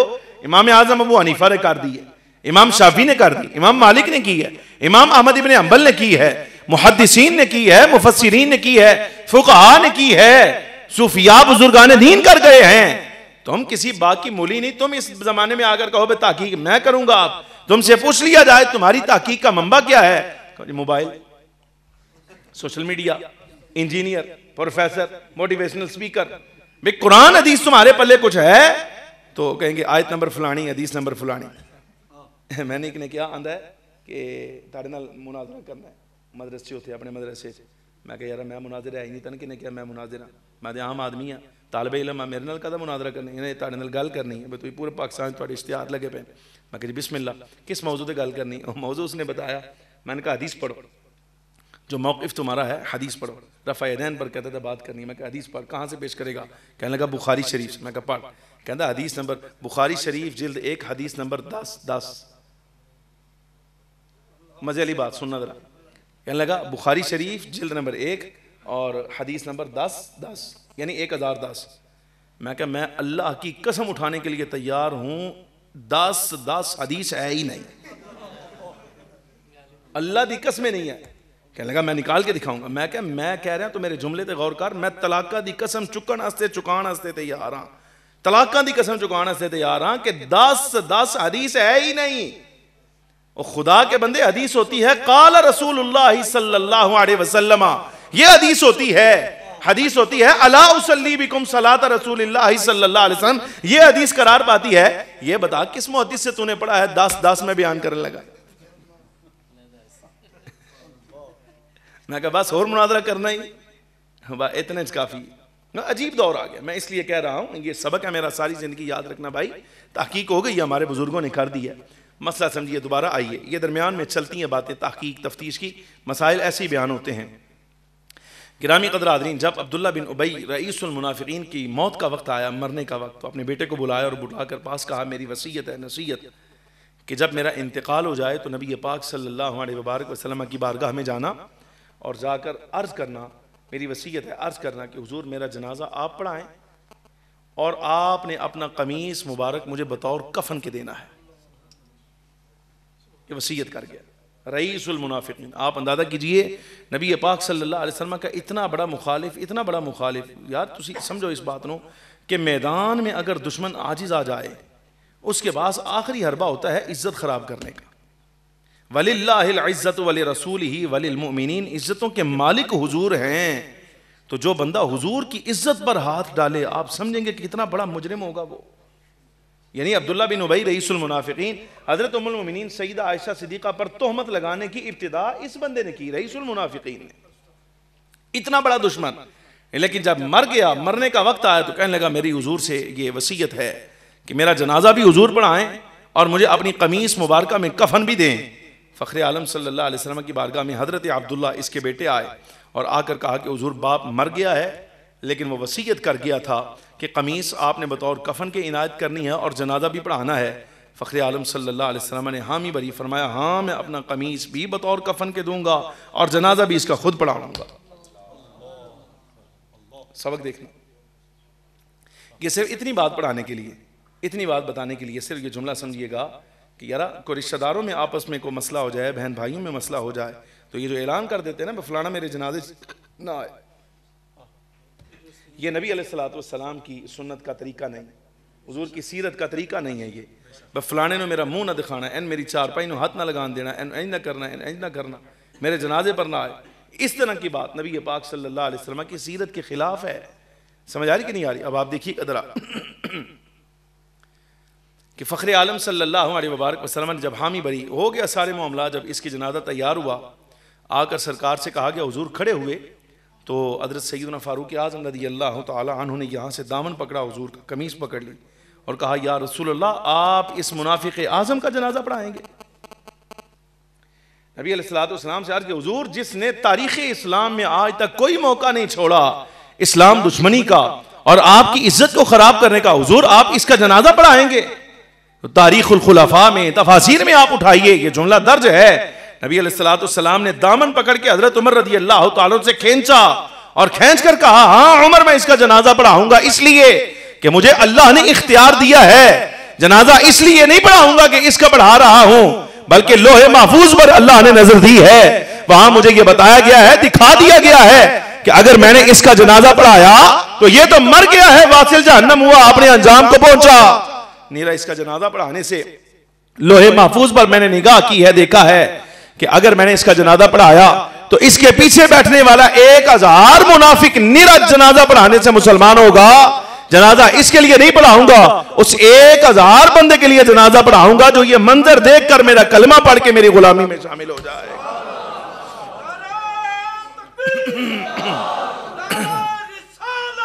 یا رسول اللہ صلی اللہ علیہ وسلم یا علی. مسئلہ سمجھ آیا کہ نہیں جی؟ اللہ اکبر کبیرہ, اللہ اکبر. نبی پاک صلی اللہ علیہ وسلم جنازہ پڑھایا. جنازہ پڑھا کے ایک روایت میں آتا ہے کہ اس کو دفن کر دیا گیا تھا جب نبی علیہ السلام کا قمیص مبارک پہنچا, یعنی یہ قبر میں اتار دیا گیا تھا, بس اس کی قبر بند کرنا باقی تھا. سرکار دو عالم صلی اللہ علیہ وسلم تشریف لائے اور جو بندے اس کی تدفین پر مقرر تھے حضور نے ان کو فرمایا کہ باہر نکالو اس کو. قبر سے باہر نکالا گیا. فخر عالم صلی اللہ علیہ وسلم نے یہ روایت کے لفظ میں نے خود پڑھے ہیں, امام الانبیاء صلی اللہ علیہ وسلم نے خود اکیلے بغیر کسی کا سہارا لیے اس کی لاش کو اپنے گھٹنوں پر رکھا, گھٹنوں پر رکھ کے اس کے سر کے نیچے ہاتھ رکھا, اپنا لعاب پاک اس کے منہ میں ڈالا, لعاب دہن ڈالا. پھر اس کے ساتھ نبی پاک صلی اللہ علیہ وسلم نے اپنا قمیص بھی بطور کفن کے دیا. گرامی قدر حاضرین, صاحب تفسیر نسوی نے لکھا, روایت کیا گیا جب یہ منظر جنازہ پڑھنے والوں نے دیکھا, اہل اسلام تو تھے ہی تھے, وہ تو قائل تھے اس چیز کے, جب منافقین نے یہ منظر دیکھا تو امام نصفی رحمۃ اللہ تعالی علیہ اپنی تفسیر مدارک التنزیل میں فرماتے ہیں, فرمایا پورا 1000 ایسا بندہ جس کا تعلق قبیلہ بنو خزرج سے تھا اور آج سے پہلے نفاق ان کا معمول تھا, یہ منافق تھے, اسی وقت کھڑے قدموں پر نبی علیہ السلام کی یہ شان دیکھ کر کلمہ پڑھ گئے, یہ سوچ کر کہ اگر ہمارا سردار حضور سے برکت مانگ رہا ہے تو ہم حضور کی غلامی میں داخل ہو کر حضور سے برکت حاصل کریں گے. اب رہ گیا اتنا سوال آپ کا کہ اس سے تبرک کی نفی ہوتی ہے, مسئلہ یہ بھی سمجھ لیں کہ اس سے یہ لگتا ہے ایسے ہے. اچھا فخر عالم صلی اللہ علیہ وبارک وسلم نے جس وقت یہ عمل فرمایا، معمول فرمایا، تو اب اعتراض اتنا بنتا ہے کہ جب یہ رئیس المنافقین کافر ہے، استغفر لهم او لا تستغفر لهم ان تستغفر لهم 70 مرة فلن يغفر الله لهم، جب یہ اللہ کا اعلان ہے تو پھر سرکار نے لعاب مبارک کیوں دیا؟ نبی پاک صلی اللہ علیہ وبارک وسلم نے قمیص مبارک کیوں دیا؟ کفن کیوں دیا؟ اس کی برکت تو پہنچی نہیں، اس کا مطلب یہ ہوا برکت پہنچتی ہی نہیں. بعض شہزادے ایسے بھی ہیں ہمارے، جب ان روایات کو پڑھتے ہیں تو کہتے ہیں اس کا مطلب یہ ہوا کہ جب سرکار کے لعاب نے اس کو نفع نہیں دیا. قرآن کہتا ہے استغفر لهم او لا تستغفر لهم، اور ان تستغفر لهم 70 مرة فلن يغفر الله لهم، بلکہ اس کے بعد جو نص اتری وہاں تو قرآن عزیز نے صریح طور پر اس کو کافر کہا. فرمایا وَلَا تُصَلِّ عَلَىٰ أَحَدٍ مِّنْهُمْ مَاتَ أَبَدًا وَلَا تَقُمْ عَلَىٰ قَبْرِهِ إِنَّهُمْ كَفَرُوا بِاللَّهِ. جب یہ لفظ قرآن عزیز نے کہے ہیں تو اس کا مطلب یہ ہوا حضور کے لعاب نے اس کو فائدہ تو نہ دیا، حضور کی قمیص مبارک نے اس کو فائدہ تو نہ دیا، نبی علیہ السلام کے جنازہ پڑھانے سے اس کو کیا فائدہ ہو؟ اس کا مطلب یہ ہوا کہ حضور کی نسبت فائدہ کوئی نہیں دیتی، یہ تبرک کچھ نہیں ہوتا، یہ برکت کچھ نہیں ہوتی. جن شہزادوں نے یہ نتیجہ نکالا ان کے لیے عرض ہے، یہ جملہ سمجھیے گا شاید آپ کو سمجھ آئے. نبی پاک صلی اللہ علیہ وبارک وسلم کے ہر اثر میں اللہ تبارک و تعالیٰ جل وعلا نے برکت کے آثار رکھے ہیں، ہر اثر میں. صحیح مسلم آپ اٹھائیے، حضرات صحابہ کرام ازواج مطہرات سے ثابت ہے، امام الانبیاء صلی اللہ علیہ وسلم کے وصال کے بعد نبی علیہ السلام کا جبہ مبارک مدینے میں جو بندہ بیمار ہو جاتا، گھول کر اس کو صرف ایک ڈوبہ لگا کے ایسے پیالے میں دے دیا جاتا، بیمار کو پلاؤ تو اللہ صحت دے دیتا. سیدہ ام سلمہ رضی اللہ تعالی عنہا کا یہ معمول تھا. حضرت ام المؤمنین خوشبو والا معاملہ، حضرت سیدہ ام المؤمنین سیدہ حفصہ رضی اللہ تعالی عنہا کے ہاں نبی علیہ السلام کا منہ مبارک تھا، چاندی کی ڈبیا میں بنا رکھا تھا. جس وقت کوئی بیمار آتا، اچھا عجیب بیماراں دا بھی حال عجیب ہے بھائی، انہوں نے جا کے کہے تو یہ مدینے رہندے ہو، کو معالج لبو، کو ڈاکٹر لبو، کو طبیب لبو. انہوں نے کہا وہابیاں دا دور نہیں، ایسے آبیاں دا دور ہے. انہوں نے کہا وہابیاں دا دور نہیں، ایسے آبیاں دا دور ہے. اس واسطے کہ دور ہوئے تو پھر اس زمانے دے اندر ڈاکٹر لبیا جاندہ جس زمانے دی برکت نہ منی جائے. ہم تو نبی علیہ السلام کے اصحاب ہیں، ہمارا اعتقاد یہ ہے کہ ڈاکٹر کے ہاں وہ صحت نہیں ہے جو مصطفیٰ کریم صلی اللہ علیہ وسلم کے آثار میں اللہ نے رکھی ہوئی ہے. اور وہ حضرت ام المؤمنین سیدہ حفصہ کے دروازے پر دستک دیتے، ڈبیا نکالتی، اور منہ مبارک نکالا نہیں جاتا تھا بلکہ اس ڈبی کو ہی پانی میں ڈوبا دے دیا جاتا تھا، ڈبو کر نکال کر پیالہ والے کیا جاتا. اور کبھی کوئی ایک ایسا اثر بھی سامنے نہیں آیا کہ نبی علیہ السلام کے تبرکات والا پانی پلایا گیا ہو اور اللہ نے بیمار کو شفا نہ عطا فرمائی ہو. ایسا ہوا ہی نہیں کبھی. اب رہ گیا یہ سوال اتنا بھئی یہاں کیوں نہیں ہوا؟ تو اس کا سادے لفظوں میں جواب دے کر میں بات مکمل کر رہا ہوں. گرامی قدر حاضرین، یہ اس لیے ہوا کہ فخر عالم صلی اللہ علیہ وسلم کو اللہ نے یہ بھی اختیار دیا ہے کہ جہاں حضور کے آثار شریفہ میں تبرک ہے، حضور اگر چاہیں کہ یہ برکت کسی کو نہ ملے تو حضور کے پاس یہ اختیار ہے، کپڑا چلا جائے گا، حضور برکت اس سے واپس کھینچ لیں گے. یہ مسئلہ یاد فرمائیں، یہ سرکار کا اختیار ہے. نبی علیہ السلام نے جب قمیص مبارک دی ہے تو اس میں سے تبرک نکال کر دی ہے، یعنی صرف لباس اور کپڑا دیا ہے. اس کے علاوہ جو اثر اللہ تبارک و تعالیٰ جل وعلا نے اس میں رکھا ہے وہ فخر عالم صلی اللہ علیہ وسلم نے عطا ہی نہیں فرمایا، لہذا تبرک کا آثار نہیں. گزارش ہے آپ سے صرف اتنی واقعات، بہت سارے ابھی میں آپ کے سامنے عرض کرنا چاہتا تھا، بہت ساری باتیں عرض کرنا چاہتا تھا. حضرت اسامہ بن زید رضی اللہ تعالیٰ عنہ کے احوال آپ کے سامنے میں پیش کرتا، آپ دنگ رہ جاتے کہ امام الانبیاء صلی اللہ علیہ وسلم نے اپنے ماتحتوں کے ساتھ کیسا سلوک فرمایا. اگر اجازت دیں تو 4 لائنوں کی بغیر فائدہ کے صرف ایک روایت پڑھوں، صرف 4 لائن، صرف لفظ سادے. حضرت اسامہ بن زید نبی علیہ السلام کے غلام حضرت زید بن حارثہ کے صاحبزادے ہیں. ان کی والدہ حضرت سیدہ ام ایمن تھی. یہ سیاہ فام حبشیہ خاتون تھی، افریقہ سے ان کا تعلق تھا، اور نبی علیہ السلام ان کو اپنی والدہ فرمایا کرتے تھے. ان کا نکاح حضرت زید کے ساتھ ہوا. حضرت زید بن حارثہ رضی اللہ تعالیٰ عنہ عربی النسل نوجوان، خوبصورت، گھوڑے چٹے. اور سیدہ ام ایمن رضی اللہ عنہ آپ سیاہ فام تھیں چونکہ آپ کا تعلق افریقہ اور حبشہ کے علاقے سے تھا. حضرت اسامہ بن زید رضی اللہ تعالیٰ عنہ پیدا ہوئے تو آپ کی رنگت چلی گئی حضرت سیدہ ام ایمن پر، اپنی والدہ پر. صاحب عز الغابہ نے لکھا، امام ابن ماجہ نے بھی اس روایت کو نقل کیا. ام المؤمنین عائشہ صدیقہ، اب یہ اثر سمجھیے گا، تعمیر بندہ بنانا ہے نا بھائی حضور کی سیرت کی روشنی میں، تو آپ یہ دیکھیے گا نبی علیہ السلام کا معمول کیسا ہے. حضرت اسامہ بن زید رضی اللہ تعالیٰ عنہ چھوٹی عمر تھی، سرکار کی بارگاہ میں حاضر ہو رہے تھے، ام المؤمنین سیدہ عائشہ صدیقہ فرماتے ہیں تو باہر ٹھوکر لگی، گر گئے، اور ایسا زبردست گرے کہ آپ کا یہاں سے نا کوئی چہرہ مبارک کا کوئی حصہ پھٹ گیا، وہاں سے خون نکلنا شروع ہو گیا۔ نبی پاک صلی اللہ علیہ وبارک وسلم نے فوراً، حضور فرماتے ہیں مجھے فرمایا امیتی عنہ العزا، امیتی عنہ العزا، اے عائشہ اٹھو، فوراً اسامہ کو اٹھاؤ اور اس کے چہرے پر جو گرد و غبار لگا ہے گرنے کی وجہ سے جو خون نکل رہا ہے اس کو صاف کرو۔ حضرت ام المؤمنین فرماتے ہیں گویا میرے دل میں ناگواری آئی، سیاہ فام تھے، رنگ والدہ پہ گیا تھا، تھے بچے اور غلام زادے تھے، بھئی غلام کی اولاد، والدہ بھی غلام تھیں، والد بھی غلام تھے۔ ام المؤمنین صاحبہ فرماتی ہیں میرے دل میں کچھ ناگواری کے آثار آئے، تو جس وقت سرکار نے میرے چہرے پر دیکھا کہ میرے چہرے پر ناگواری کے آثار ہیں، نبی علیہ السلام نے دوسری مرتبہ مجھے کہا نہیں، حضور خود کھڑے ہو گئے، میں سرکار کھڑے ہوئے اور میں نے دیکھا نبی علیہ السلام اتنی تیزی سے حضرت اسامہ کی طرف دوڑے، ابھی بچپن میں ہیں، حضرت اسامہ بھی بچپن میں ہیں، کہ سرکار اتنی تیزی سے دوڑے۔ نبی علیہ السلام نے جو چادر مبارک لے رکھی تھی وہ اتنی بڑی تھی، آپ فرماتی ہیں ام المؤمنین فرماتی ہیں کہ سرکار کی چادر کا ایک کونا زمین کے ساتھ ایسے مس ہوتا جا رہا ہے، حضور نے اس کا خیال نہیں فرمایا بلکہ فوراً حضرت اسامہ کو اٹھایا، اپنی گود میں بٹھا کر اپنے ہی دامن کے ساتھ نبی علیہ السلام نے چہرہ صاف کیا، چہرے سے غبار ہٹائی، خون صاف کیا، چہرہ مبارک صاف کر کے پھر محبت کا جو جملہ حضور نے کہہ دیا ہے، اللہ کی قسم اس سے بڑا جملہ مجھے تعریف کا، محبت کا، شفقت کا باخدا کبھی کسی کے لیے نہیں ملا جو سرکار نے حضرت اسامہ کے لیے کہا۔ سنیے شاید آپ دنگ رہ جائیں گے، یہ کتاب النکاح سنن ابن ماجہ کی روایت ہے، نبی پاک صلی اللہ علیہ وسلم نے ارشاد فرمایا اے کاش اسامہ لڑکی ہوتا، لو کانت اسامہ جاریۃ، اے کاش اسامہ لڑکی ہوتا، اے کاش اسامہ لڑکی ہوتا، یہ سرکار کے لفظ ہیں، حضور فرماتے ہیں اے کاش اسامہ لڑکی ہوتا تو میں اس کو لڑکیوں کی طرح کپڑے پہناتا، میں اس کو لڑکیوں کی طرح زیور پہناتا، حتیٰ کہ دنیا میں مشہور ہو جاتا کہ جیسے یہ لڑکی زیور اور لباس پہنتی ہے ایسا لباس اور زیور ہی کسی کا نہیں۔ غلام زادوں کے ساتھ محبت، اللہ اکبر، حب رسول اللہ صلی اللہ علیہ وسلم، یہ آپ کا لقب ہے، رسول اللہ کے محبوب۔ اور شفا شریف کی یہ روایت حضرت فاروق اعظم کا دور تھا، یہ دیکھو یہ غلام زادوں، غلاموں کی نسل کے ساتھ یہ حضور کا پیار ہے۔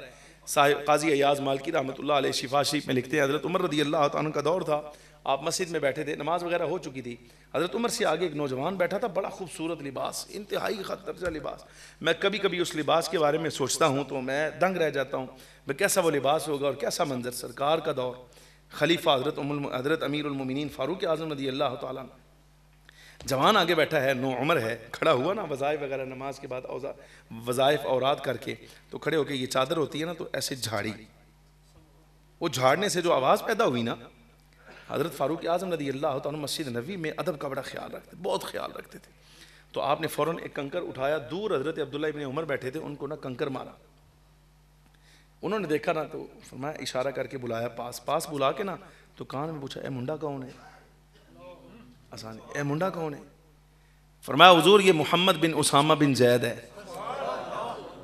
یہ زید بن حارثہ کا پوتا اور اسامہ بن زید کا بیٹا، یہ ابا جی اے محمد بن اسامہ بن زید، فرمایا معاف کیا، ہوئے فرمایا معاف کیا، جی ابا جی کی مطلب معاف کیتا، فرمایا اگر اس کی جگہ کوئی اور ہوتا نا تو ایسی سزا دیتا، اس کو پتہ چل جاتا سرکار کی مسجد میں کپڑا جھاڑنے کی آواز، حضور کی مسجد میں ادب نہیں آتا۔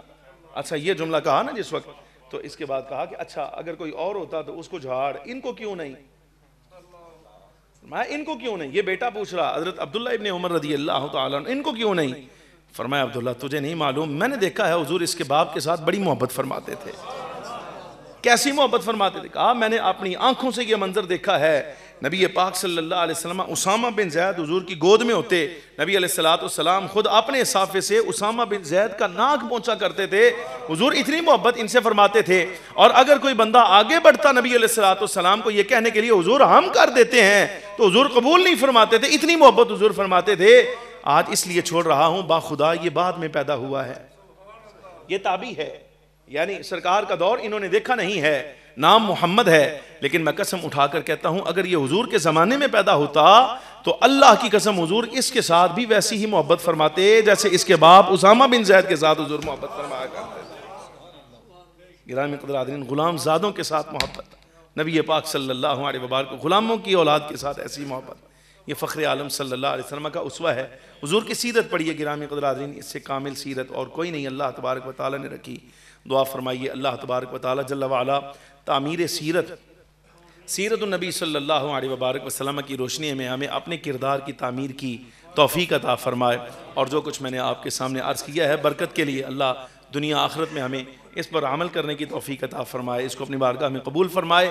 اور یہ میری آپ کے ساتھ پہلی ملاقات ہے، کوئی لفظ اگر سخت لگا ہو تو اللہ کی قسم صرف عقیدے کی غیرت کی وجہ سے کہا ہے، ذاتی اس میں میرا کسی قسم کا کوئی فائدہ نہیں، صرف آپ کا عقیدہ اور ایمان محفوظ کرنے کے لیے کوئی سخت لفظ اگر میں نے کہا ہے تو اسی وجہ سے کہا، اسی لیے اس کے علاوہ کچھ نہیں۔ بس اہل سنت پر استقامت اختیار فرمائیے، ہمارے اصول مقرر ہیں، ہمارے فروع مقرر ہیں، ہمیں کسی نئی تحقیق کی ضرورت ہے ہی نہیں، اس لیے کہ صحابہ، تابعین، محدثین، مفسرین